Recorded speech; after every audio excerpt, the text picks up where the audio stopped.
എല്ലാവർക്കും നമ്മുടെ പുതിയൊരു വീഡിയോയിലേക്ക് സ്വാഗതം. നമ്മുടെ അറിവിൻ്റെ ലോകം എന്ന ചാനലിലൂടെ നമ്മളിന്ന് ലാക്ടേറ്റിംഗ് മദറിന് നമുക്കറിയാം, നമുക്ക് പുതിയൊരു രജിസ്ട്രേഷൻ ഇപ്പോൾ നിങ്ങൾക്ക് ചെയ്യുമ്പോൾ നിങ്ങൾക്ക് എങ്ങനെ അറിയാം, ആദ്യം തന്നെ KYCയും ഫേസ് ക്യാപ്ചറും ചെയ്യണം. അത് ചെയ്തതിന് ശേഷം മാത്രം നിങ്ങൾക്ക് എന്ത് ചെയ്യാൻ പറ്റുള്ളൂ, ഇവരുടെ ഡീറ്റെയിൽസ് എൻ്റർ ചെയ്യാൻ പറ്റുള്ളൂ. അറിയാമല്ലോ. അപ്പോൾ ഇതിനകത്ത് പല ആളുകളും ഒരു സംശയമായിട്ട് നിൽക്കുന്നൊരു കേസാണ്, അമ്മയുടെ ഒപ്പം തന്നെയാണോ കുട്ടീനെ ആഡ് ചെയ്യേണ്ടത്, അല്ലെങ്കിൽ LMനെ ആഡ് ചെയ്തതിന് ശേഷം സെപ്പറേറ്റ് ആയിട്ട് കുട്ടിക്ക് ചെയ്യണോ, അങ്ങനെ ഒരുപാട് സംശയങ്ങൾ ഉണ്ടായിരുന്നു. പിന്നെ അതുപോലെ തന്നെ ടിൻസ് ആണെങ്കിൽ എന്ത് ചെയ്യും, ട്രിപ്ലറ്റോ ടിൻസ് 2 കുട്ടികളൊക്കെ ഉണ്ടെങ്കിൽ ഒരു കുട്ടീനെ ചേർത്തു രണ്ടാമത്തെ കുട്ടീനെ ചേർക്കാൻ എന്ത് ചെയ്യണം, അങ്ങനെ ഒരുപാട് സംശയങ്ങൾ നമ്മുടെ അടുത്ത് ഈ കഴിഞ്ഞ ദിവസങ്ങളായിട്ട് ചോദിച്ചിരുന്നു. അതിൻ്റെ ബേസിസിലാണ് നമ്മൾ ഈ ഒരു വീഡിയോ ചെയ്യുന്നത്. അപ്പോൾ നിങ്ങൾ ഇതിനകത്ത് കുറേ പേർക്ക് അറിയുന്നവരുണ്ടായിരിക്കാം, പക്ഷേ ഇതിനകത്തുള്ള കുറച്ച് കാര്യങ്ങൾ ചിലപ്പോൾ അറിയുന്നവർക്കാണെങ്കിലും പിന്നീട് ഉപകരിക്കും. അപ്പോൾ നിങ്ങൾ ഈ വീഡിയോ കാണാം, ജസ്റ്റ് കണ്ടതിന് ശേഷം ഇതിൽ പറയുന്ന കാര്യങ്ങളൊന്ന് നോട്ട് ചെയ്ത് വയ്ക്കാം. അപ്പോൾ നിങ്ങളെ സംബന്ധിച്ച് പിന്നീട് ചെയ്യുമ്പോൾ ആ സംശയങ്ങൾ ഇല്ലാതെ ചെയ്ത് മുന്നോട്ട് പോകാനായിട്ട് പറ്റും. അപ്പോൾ നമുക്ക് വീഡിയോയിലേക്ക് കിടക്കാം. അപ്പോൾ നമ്മൾ കുട്ടീനെ ചേർക്കണ സ്റ്റെപ്പ് നിങ്ങൾക്കറിയാം. നിങ്ങൾ ആദ്യം ചെയ്യുമ്പോൾ KYC ചെയ്യും. KYC ചെയ്തതിന് ശേഷം KYC ചെയ്യുമ്പോൾ നിങ്ങൾക്ക് ഇതുപോലെ KYC കംപ്ലീറ്റഡ് സക്സസ്ഫുള്ളി എന്ന് വരും. അതായത് പുതിയൊരു ബെനിഫിഷ്യറിനെ ചേർക്കണ കാര്യം പറഞ്ഞ കേട്ടോ. ഈ LMൻ്റെ പ്രത്യേകം എടുത്ത് പറയണത് ആ കുട്ടീനെ ചേർക്കണ ഒരു കേസ് ഉള്ളതുകൊണ്ടാണ്.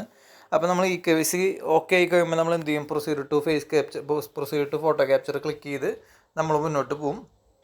അങ്ങനെ മുന്നോട്ട് പോകുമ്പോൾ ഇതുപോലെ ക്യാപ്ചർ ചെയ്യാനുള്ള ഓപ്ഷൻ വരും. നമ്മൾ അതിൽ ആക്സെപ്റ്റ് ചെയ്ത് ഫേസ് ക്യാപ്ചർ ചെയ്ത് കഴിയുമ്പോൾ നിങ്ങൾക്ക് എന്തെന്ന് വരും, കംപ്ലീറ്റ് ആയെന്ന് പറഞ്ഞിട്ട് വരും. ഇതുപോലെ ഫേസ് വെരിഫിക്കേഷൻ സക്സസ്ഫുൾ എന്ന് പറഞ്ഞിട്ട് വരും. അറിയാലോ, ഈ ഒരു സ്റ്റെപ്പ് വരെ നിങ്ങളെല്ലാവരും ചെയ്യണതാണ്. ഇതിൽ നിങ്ങൾക്ക് സംശയമില്ല. നമ്മൾ കുറച്ച് ദിവസങ്ങളായിട്ട് ഈ പറയുന്ന ഒരു പ്രോസസ്സ് റിപ്പീറ്റ് ചെയ്ത് ചെയ്യുന്ന ആളുകളാണ്. ഇത് കഴിഞ്ഞ് നിങ്ങൾ ഡൺ കൊടുത്ത് മുന്നോട്ട് പോയി കഴിയുമ്പോൾ നിങ്ങൾക്ക് കാണാവുന്നൊരു പേജ് ഇതുപോലെയാണ്. ഇതുപോലെ കണ്ടിന്യൂ ടു രജിസ്ട്രേഷൻ കൊടുത്ത് കഴിയുമ്പോൾ, അതായത് ഫേസ് വെരിഫിക്കേഷൻ സക്സസ്ഫുൾ എന്ന് കണ്ടു കഴിയുമ്പോൾ നിങ്ങൾ കണ്ടിന്യൂ ടു രജിസ്ട്രേഷൻ കൊടുക്കും. ആ കണ്ടിന്യൂ ടു രജിസ്ട്രേഷൻ കൊടുത്തു കഴിയുമ്പോൾ നിങ്ങൾക്ക് ഇതുപോലെ ഒരു പേജ് തുറന്നു വരും.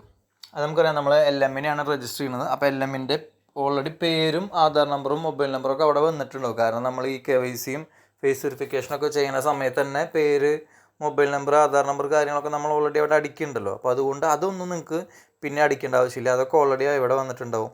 ആ സെക്ഷനിൽ LM എന്നുള്ള അതിൽ വന്നിട്ടുണ്ടാവും. അതിന് താഴെ നിങ്ങൾക്ക് നെയിം ഇൻ യുവർ ലാംഗ്വേജ് എന്ന് പറഞ്ഞ് കാണാം. അത് സ്റ്റാർ ഇല്ല, അതായത് നമുക്ക് നിർബന്ധമില്ല, അത് അടിക്കേണ്ട ആവശ്യമില്ല. നെയിം ഇൻ യുവർ ലാംഗ്വേജ് എന്നുള്ളടത്ത് നിങ്ങൾ മലയാളത്തിൽ അടിച്ച് കഴിയുമ്പോൾ പിന്നെ ബെനിഫിഷ്യറി ലിസ്റ്റിൽ മലയാളത്തിലെ കാണിക്കുക. അറിയാലോ. അപ്പോൾ പലർക്കും സംശയങ്ങൾ വരും, ഇംഗ്ലീഷിൽ പേര് പഠിച്ചു വെച്ചിട്ട് മലയാളത്തിൽ കാണുമ്പോൾ സംശയം വരും. അതുകൊണ്ട് നെയിം ഇൻ യുവർ ലാംഗ്വേജ് എന്നുള്ള ഓപ്ഷൻ ഉണ്ടല്ലോ, അത് നിങ്ങൾ ചെയ്യണമെന്നൊരു നിർബന്ധമില്ല. നിങ്ങൾ ഇംഗ്ലീഷിൽ തന്നെ മുകളിലടിച്ചിട്ടാൽ മതി. അത് ഹസ്ബൻഡിൻ്റെ പേരടിക്കുക, അതടിക്കണം. അപ്പോൾ ഹസ്ബൻഡിൻ്റെ പേരാണ് എന്താണെന്നുണ്ടെങ്കിൽ അത് കൃത്യമായിട്ട് നോക്കിയിട്ട് ഹസ്ബൻഡിൻ്റെ പേരടിക്കുക. അതിന് താഴെ നിങ്ങൾക്ക് കാറ്റഗറി എന്ന് കാണാം. കാറ്റഗറിയിൽ നിങ്ങൾ SC/ST അതർ എന്നൊക്കെ പറഞ്ഞ ഓപ്ഷൻസ് കാണാം. അതിൽ ഏതാണെന്നുണ്ടെങ്കിൽ അത് കാണിക്കുക. കാറ്റഗറി നിങ്ങൾ സെലക്ട് ചെയ്യുക. അത് താഴെ റെസിഡൻറ്റ് ടൈപ്പ് ഉണ്ട്. ഭൂരിഭാഗം പെർമനൻ്റ് ആയിരിക്കും. ഇനിയിപ്പോൾ താൽക്കാലികമായിട്ട് 1 വർഷത്തേക്ക് 2 വർഷത്തേക്ക് താമസിക്കുന്ന ആളുകളാണെങ്കിൽ നിങ്ങൾ ടെമ്പററി എന്ന് കൊടുക്കണം. അതിന് താഴെ നിങ്ങൾക്ക് ഡെലിവറി ഡേറ്റ് കാണാം. ആ ഡെലിവറി ഡേറ്റ് നിങ്ങൾ എന്ത് ചെയ്യണം, കൃത്യമായിട്ട് അടിച്ചു കൊടുക്കണം. അത് തെറ്റിപ്പോകരുത്. ഡെലിവറി ഡേറ്റ് കൃത്യമായിട്ട് കാണിക്കുക. അതിന് ശേഷം പ്ലേസ് ഓഫ് ഡെലിവറി കണ്ട, അതിന് താഴെ പ്ലേസ് ഓഫ് ഡെലിവറി എന്ന് പറഞ്ഞൊരു ഭാഗം കാണാം. അത് നിങ്ങൾക്കറിയാമല്ലോ. നമുക്ക് പ്ലേസ് ഓഫ് ഡെലിവറി എന്ന് പറയുന്നത് ഇപ്പോൾ ഇൻസ്റ്റിറ്റ്യൂഷനായിരിക്കും, ഹോം ഡെലിവറി അല്ലെങ്കിൽ അംഗനവാടി അല്ലെങ്കിൽ മറ്റുള്ള അതൊക്കെ ഇപ്പോൾ പണ്ടൊക്കെ ഉണ്ടായിരുന്നു. പക്ഷേ ഇന്നത്തെ കാലത്ത് നമുക്കറിയാം ആശുപത്രിയിൽ പോയിട്ട് തന്നെയാണ് ഡെലിവറി ഭൂരിഭാഗം നടക്കുന്നത്. അതുകൊണ്ട് ഇൻസ്റ്റിറ്റ്യൂഷൻ കാണിക്കുക. അതിനുശേഷം നിങ്ങൾക്ക് ആഡ് ചൈൽഡ് ഡീറ്റെയിൽസ് എന്നിട്ട് ഇതുപോലെ കാണാം കേട്ടോ. അപ്പോൾ നിങ്ങൾ നേരെ സബ്മിറ്റ് കൊടുക്കരുത്. കാരണം നേരെ സബ്മിറ്റ് കൊടുക്കാൻ ഇവിടെ നിങ്ങൾ നോക്കിയാൽ മാൻഡേറ്ററി എന്ന് പറയുന്നുണ്ട് കേട്ടോ. ആഡ് ചൈൽഡ് ഡീറ്റെയിൽസ് ഇപ്പോൾ ഇൻസ്റ്റിറ്റ്യൂഷനിൽ നിന്ന് കൊടുത്തതിന് ശേഷം LMലാണ് നേരിട്ട് ഇത് വരുന്നത്. നിങ്ങൾ ശ്രദ്ധിക്കുക കേട്ടോ. പണ്ട് നമുക്ക് LM PM പോലെ തന്നെ LMനെ ചെയ്ത് കഴിയുമ്പോൾ അപ്പം തന്നെ ഒരു ഫോം വന്നിട്ട് നമ്മൾ ഫില്ല് ചെയ്യാറുണ്ട്, അല്ലെങ്കിൽ 0 to 6 month എടുത്ത് ഫില്ല് ചെയ്യാറുണ്ട്. പക്ഷേ ഇവിടെ നിങ്ങൾക്ക് ആഡ് ചൈൽഡ് ഡീറ്റെയിൽസ് പറഞ്ഞിട്ട് താഴെ വരും.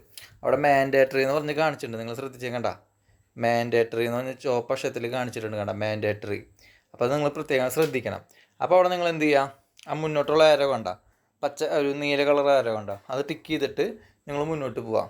അതുമ്പോൾ നിങ്ങൾ പ്രസ് ചെയ്താൽ മതി. സബ്മിറ്റ് കൊടുക്കാതെ തന്നെ ആഡ് ചൈൽഡ് ഡീറ്റെയിൽസ് എന്നുള്ള ആ നീല ആരോമ്പോൾ നിങ്ങൾ ക്ലിക്ക് ചെയ്ത് കഴിയുമ്പോൾ നിങ്ങൾക്ക് ഇതുപോലെ തുറന്നു വരും കണ്ട. ആ തുറന്നു വരുമ്പോൾ നിങ്ങൾ മുകളിൽ ഹെഡിങ് നോക്കിയാൽ ചിൽഡ്രൻ 0 to 6 month ആയി മാറി. നേരത്തെ അമ്മയുടെ ചെയ്തപ്പോൾ ലാക്ടേറ്റിംഗ് മദർ എന്നായിരുന്നു മുകളിൽ കണ്ട.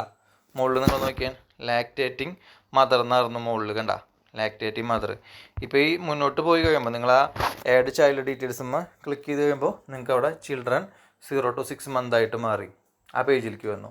അവിടെ ഓൾറെഡി അമ്മയുടെ പേര് കൊടുത്തിട്ടുണ്ടാവും, അമ്മയുടെ ആധാർ വെച്ചാൽ ചെയ്തത്, അമ്മയുടെ ആധാർ ഡേറ്റ് ഓഫ് ബർത്ത് ഒക്കെ കൊടുത്തിട്ടുണ്ടാവും, അവിടെ മൊബൈൽ നമ്പറും ഉണ്ടാവും. ഈ ഡീറ്റെയിൽസ് നമ്മൾ മുന്നേ അമ്മയുടെ KYCയും ഫേസ് വെരിഫിക്കേഷൻ ചെയ്തുകൊണ്ട് അവിടെ വരും. അതിന് താഴെ കുട്ടിയുടെ പേരടിക്കണം, നെയിം ഓഫ് ചൈൽഡ് എന്ന് കണ്ട. അപ്പോൾ നിങ്ങൾ അവിടെ എന്ത് ചെയ്യണം, ആ നെയിം ഓഫ് ചൈൽഡിൻ്റെ അവിടെ കുട്ടിയുടെ പേരടിക്കണം. എന്താണെന്നുണ്ടെങ്കിൽ ഇപ്പോൾ ബേബി ഓഫ് കണ്ട, അപ്പോൾ ഇതിനകത്ത് ബേബി ഓഫ് എന്ന് പറഞ്ഞാൽ കുട്ടിയുടെ പേര് കാണിച്ചു. നെയിം ഇൻ യുവർ ലാംഗ്വേജ് അടിക്കേണ്ട ആവശ്യമില്ല. ഡേറ്റ് ഓഫ് ബർത്ത് കൃത്യമായിട്ട് അടിക്കണം. അതിൽ പ്രത്യേകം പറഞ്ഞിട്ടുണ്ട് ആസ് പെർ ഒഫീഷ്യൽ റെക്കോർഡ്സ് എന്ന് പറയുന്നുണ്ട്. കാരണം നിങ്ങൾ ആസ് പെർ ഒഫീഷ്യൽ റെക്കോർഡ്സ്, അപ്പോൾ ഒഫീഷ്യൽ റെക്കോർഡ് പ്രകാരം തന്നെ എന്തടിക്കണം, ഡേറ്റ് ഓഫ് ബർത്ത് അടിക്കണം, ജെൻഡർ കാണിക്കണം, മെയിലാണോ ഫീമെയിലാണോ എന്ന് കാണിക്കണം. അതിനുശേഷം ബർത്ത് വെയിറ്റ് പറയുന്നുണ്ട്. അതിൽ നിങ്ങളത് ശ്രദ്ധിച്ചാൽ weight should be between 0.5 to 8 kilogram. അല്ല, അത് 0.5 to 8 kilogramനുള്ളിലായിരിക്കണം കുട്ടിയുടെ വെയിറ്റ് എന്ന് പറയണത്. അത് നിർബന്ധമില്ല, അത് ഏവറേജ് ഈ ഒരു റേഞ്ചിലാണ് വേണ്ടത്. അതിന് ചില കുട്ടികൾ വളരെ വെയിറ്റ് കുറഞ്ഞിട്ട് അറിയാലോ, ചില കേസുകളുണ്ട്. ഹൈറ്റ് കണ്ട 38.01 to 664.4 വരേണ്ടത്. അതുപോലെ കാറ്റഗറി നിങ്ങൾ സെലക്ട് ചെയ്യുക, ജനറൽ ആണോ SC ആണോ ST ആണോ സെലക്ട് ചെയ്യുക. റെസിഡൻറ്റ് ടൈപ്പ് സെലക്ട് ചെയ്ത് വയ്ക്കുക. റെസിഡൻറ്റ് ടൈപ്പ് ഞാൻ നേരത്തെ പറഞ്ഞില്ലേ, പെർമനൻ്റ് ആണോ ടെമ്പററി ആണോ എന്ന് ചോദിക്കുമല്ലോ. അപ്പോൾ പെർമനൻ്റ് ആണോ അതോ ടെമ്പററി ആണോ എന്നുള്ളത് റെസിഡൻറ്റ് നിങ്ങൾ കാണിക്കണം. ഓക്കെ, അത് വിട്ടുപോകരുത്, റെസിഡൻ്റ് അവിടെ കാണിക്കുക. അതിനുശേഷം ഏറ്റവും താഴെ ഒരു ക്വസ്റ്റ്യൻ ഉണ്ട്. പല ആളുകളും ഈ ക്വസ്റ്റ്യൻ്റെ yes or no കൊടുക്കില്ല, അല്ലാണ്ട് തന്നെ സേവ് കൊടുക്കും താഴത്തെ. അപ്പോൾ ഇത് is the child declared divyangjan by the CMO office or medical അതോറിറ്റിക്ക് നിങ്ങൾ എന്ത് ചെയ്യണം, yes or no കൊടുക്കണം. ഇതെന്ത് ഉദ്ദേശിക്കുന്നത്, എന്തെങ്കിലും തരത്തിലുള്ള ഡിസബിലിറ്റി എന്നോ ചോദിക്കണത്. അപ്പോൾ കുറച്ച് കുട്ടികൾക്കെല്ലാം ഉണ്ടാവുള്ളൂ, എല്ലാവർക്കും ഉണ്ടാവില്ലല്ലോ. അപ്പോൾ ഒരു അംഗനവാടി എടുക്കുകയാണെങ്കിൽ 1-2 പേർക്ക് മാക്സിമം. അപ്പോൾ നിങ്ങൾ എന്ത് ചെയ്യുക, ഇല്ലയെന്നുണ്ടെങ്കിൽ നോ കൊടുക്കുക, ഉണ്ടെങ്കിൽ yes കൊടുക്കുക. yes കൊടുക്കുകയാണെങ്കിൽ ആ ഡീറ്റെയിൽസ് അടിക്കേണ്ടി വരും കേട്ടോ അവരുടെ. നോ കൊടുക്കുക, നിങ്ങൾ സേവ് ചെയ്യുക. അപ്പോൾ സേവ് ചെയ്തതിന് ശേഷം നിങ്ങൾക്ക് എന്ത് ചെയ്യാം, അവിടെ അപ്പോൾ നിങ്ങൾ അങ്ങനെ അത് സേവ് കൊടുത്ത് കഴിയുമ്പോൾ, ഇത്തരം ഡീറ്റെയിൽസ് അടിച്ച് സേവ് കൊടുത്ത് കഴിയുമ്പോൾ അവിടെ ഇങ്ങനെ വരും, ബേബി ഓഫ് ആ കുട്ടിയുടെ അവിടെ വരും, ഫീമെയിൽ 18/3/25 ജനന തീയതി, ഇങ്ങനെ വന്ന് നിൽക്കും. ഈ സേവ് വേണ്ട, നിങ്ങൾ ഈ സേവ് ബട്ടൺ ക്ലിക്ക് ചെയ്ത് കഴിയുമ്പോൾ നിങ്ങൾക്ക് എന്തെന്ന് കാണിക്കും, ഇതുപോലെ വരും. ബേബി ഓഫ് ആ കുട്ടിയുടെ പേര്, ഫീമെയിൽ 18/3/25 ജനിച്ചത്, ഇങ്ങനെ കാര്യങ്ങൾ വരും. അപ്പോൾ ഇങ്ങനെ വന്നു കഴിയുമ്പോൾ നിങ്ങൾ എന്ത് ചെയ്യണം, താഴെ കാണുന്ന സബ്മിറ്റ് ബട്ടൺ കണ്ട, ആ സബ്മിറ്റ് ബട്ടണിൽ ക്ലിക്ക് ചെയ്യണം. ഇനി നിങ്ങൾ ചെയ്തതിൽ എന്തെങ്കിലും പേരോ ഡേറ്റ് ഓഫ് ബർത്തോ എന്തെങ്കിലും തെറ്റിയെന്ന് തോന്നിയാൽ നിങ്ങൾക്ക് അതിൻ്റെ അപ്പുറത്ത് കണ്ട ആ ഒരു വേസ്റ്റ് ബാസ്ക്കറ്റിൻ്റെ തൊട്ടപ്പുറത്ത് ഒരു പാനർ ചിഹ്നം പോലെ കണ്ട, വേസ്റ്റ് ബാസ്ക്കറ്റിൻ്റെ റൈറ്റ് സൈഡിൽ ഒരു പാനർ ചിഹ്നം കണ്ട, അത് എഡിറ്റിൻ്റെ ചിഹ്നം. അതുമ്പോൾ ഞെക്കിയിട്ട് നിങ്ങൾക്ക് എന്തെങ്കിലും ചേഞ്ചസ് ഉണ്ടെങ്കിൽ ചേഞ്ച് വരുത്തിയിട്ട് സബ്മിറ്റ് കൊടുക്കുക.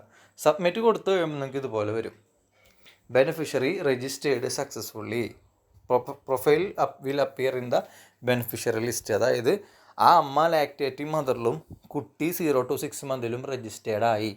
ഒറ്റയടിക്ക് ആ രജിസ്ട്രേഷൻ പ്രോസസ്സ് കംപ്ലീറ്റ് ആയി. അവരെ ആ 2 കാറ്റഗറിയിൽ നിങ്ങൾക്ക് കാണാം. ഇത്രയേ ഉള്ളൂ, ഈസി ആയിട്ട് ചെയ്യാൻ പറ്റും. അപ്പോൾ കുട്ടിയുടെ കേസ് നിങ്ങൾ മറക്കാതെ ഇതുപോലെ ചെയ്ത് ബെനിഫിഷ്യറീനെ രജിസ്റ്റർ സക്സസ്ഫുള്ളി ആക്കണം കേട്ടോ.